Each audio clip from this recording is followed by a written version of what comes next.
प्रभु का धन्यवाद एक सुंदर नए दिन के लिए कि प्रभु ने आज का दिन फिर हमको दिया है कि हम मिल करके हम कुछ प्रभु के वचन को सीखने पाएंगे।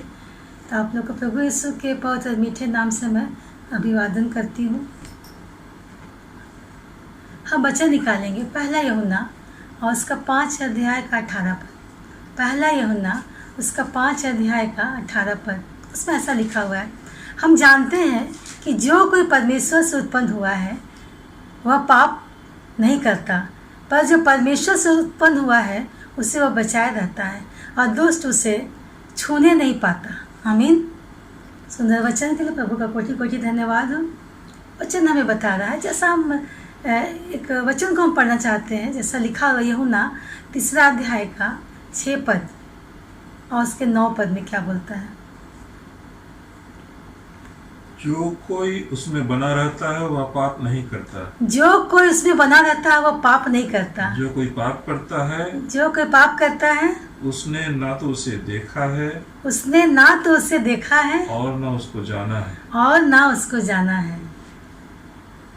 जो कोई परमेश्वर से जन्मा है, जो कोई परमेश्वर से जन्मा है वह पाप नहीं करता, वह पाप नहीं करता, क्योंकि उसका बीज उसमें बना रहता है। क्योंकि उनमें उसका बीज बना रहता है।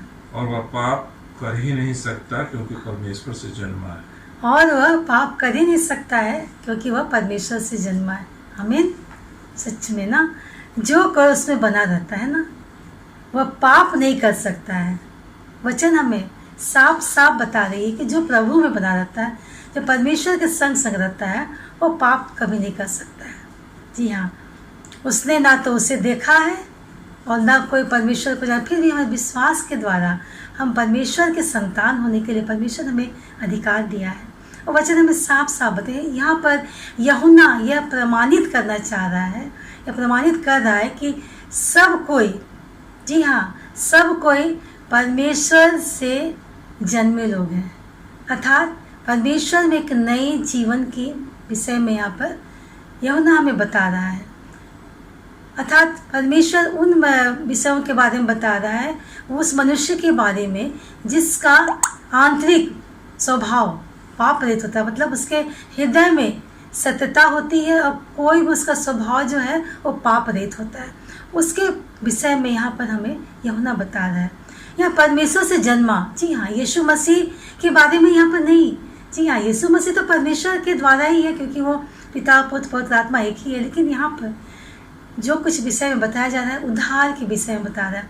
जो लोग उद्धार पाए हुए लोग हैं उसके विषय में यहाँ पर कहा जा रहा है कि परमेश्वर से जन्मा, यीशु मसीह के द्वारा जन्मा, उस मनुष्य के विषय में बता रहा है।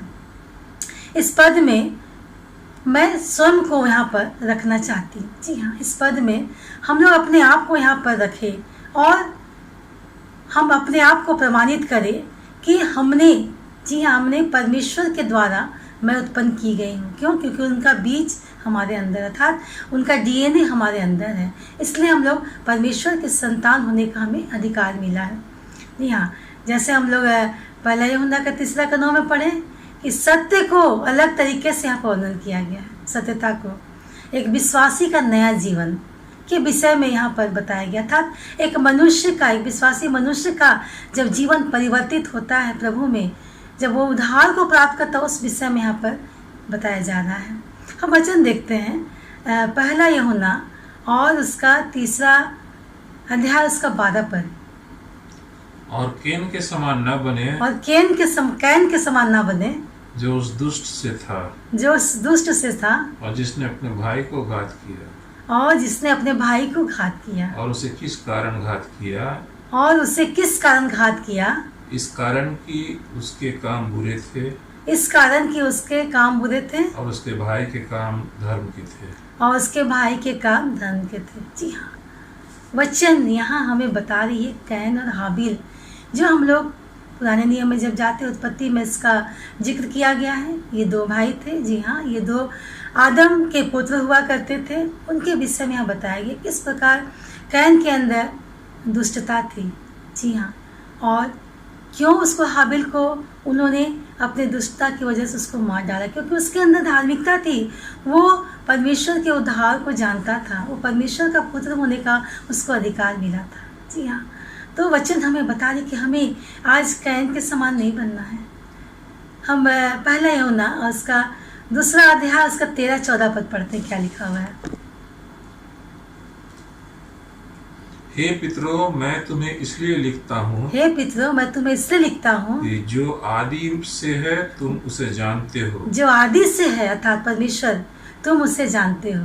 हे जवानों, मैं तुम्हें इसलिए लिखता हूँ मैं तुम्हें इसलिए लिखता हूँ कि तुमने उस दुष्ट पर जय पाई है। कि तुमने उस दुष्ट पर जय पाई है। हे लड़कों, मैंने तुम्हें इसलिए लिखा है हे लड़कों, मैंने तुम्हें इसलिए लिखा है कि तुम पिता को जान गए हो। कि तुम पिता को जान गए हो। हे पितरों, हे मैंने पितरों, तुम्हें इसलिए लिखा है मैं तुम्हें इसलिए लिखा है कि जो आदि से है तुम उसे जान गए हो। जो आदि से है तुम उसे जान गए हो। हे जवानों, मैंने तुम्हें इसलिए लिखा है कि तुम बलवंत हो और हे परमेश्वर जवानों, का वचन तुम में बना रहता है। आमीन। यहाँ पर लिखा है कि हे जवानों, मैं तुम्हें इसलिए लिखता हूँ कि तुम बलवंत बनो और परमेश्वर का वचन उसमें बना रहता है। आमीन। सचमुच में परमेश्वर यहाँ पर इस वचन में हम देखते हैं कि परमेश्वर हमें स्मरण दिला रहा है कि परमेश्वर हमसे क्या कहा है।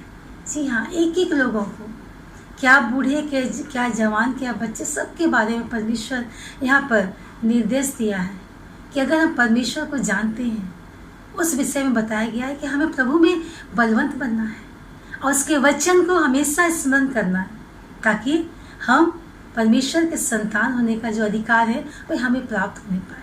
जी हाँ, जैसा लिखा हुआ है कि हम परमेश्वर से उत्पन्न हुए, इससे परमेश्वर ही हमें उस पापों से हमें बचाता है। हम इफिसियों की पत्री उसका 4 अध्याय के 24 पद पढ़ते हैं।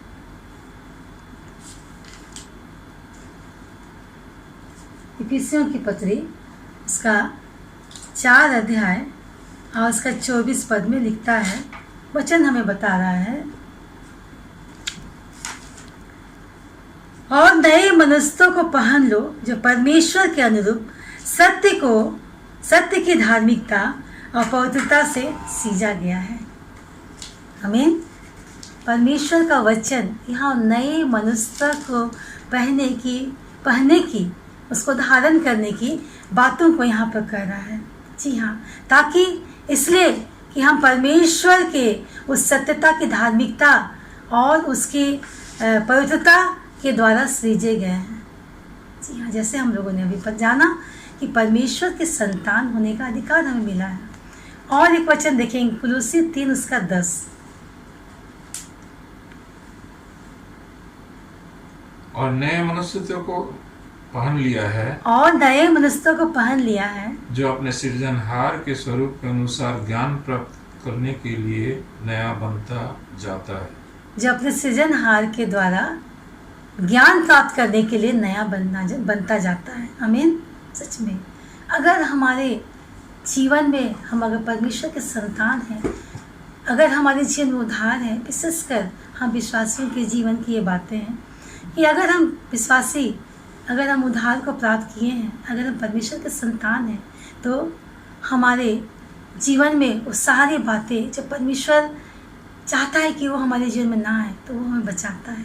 वो दुष्टता की बातों के विषय में हम लोग इसमें देख रहे हैं। जी हाँ, वो दुष्टता की बातों के, वो दुष्ट लोगों के विषय में यहाँ परमेश्वर का वचन कह रहा है कि अगर हम परमेश्वर के संतान हैं तो परमेश्वर उन सारे दुष्टता की बातों से, दुष्टों से हमें बचाता है, शीघ्रता करता है। क्यों? क्योंकि परमेश्वर का बीज हमारे अंदर, अर्थात परमेश्वर का DNA हमारे अंदर है।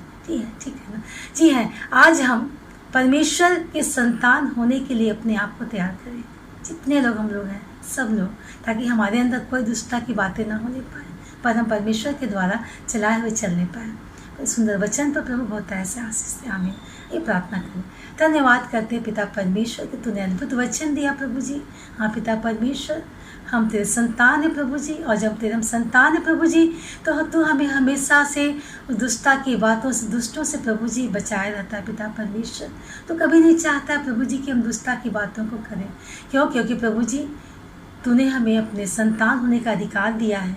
हाँ प्रभु जी, तेरा बीज हमारे अंदर है पिता परमेश्वर। इसलिए प्रभु जी, विशेषकर जितने लोग आज हम लोग हमारे संग जुड़े हैं प्रभु जी, उन सबके जीवन है प्रभु जी, उस सुधार को प्रभु जी उंडेल पिता परमेश्वर हर एक विश्वासियों को प्रभु जी, ताकि पिता परमेश्वर तेरे संतान होने के लिए प्रभु जी पूरी तरह से तेरे में समर्पित होने पाए और तेरे उद्धार के जीवन में आगे बढ़ने पाए। धन्यवाद करते प्रभु जी, तूने हमें प्रार्थना को सुना है। प्रार्थना प्रभु के नाम से मांगते, आमीन।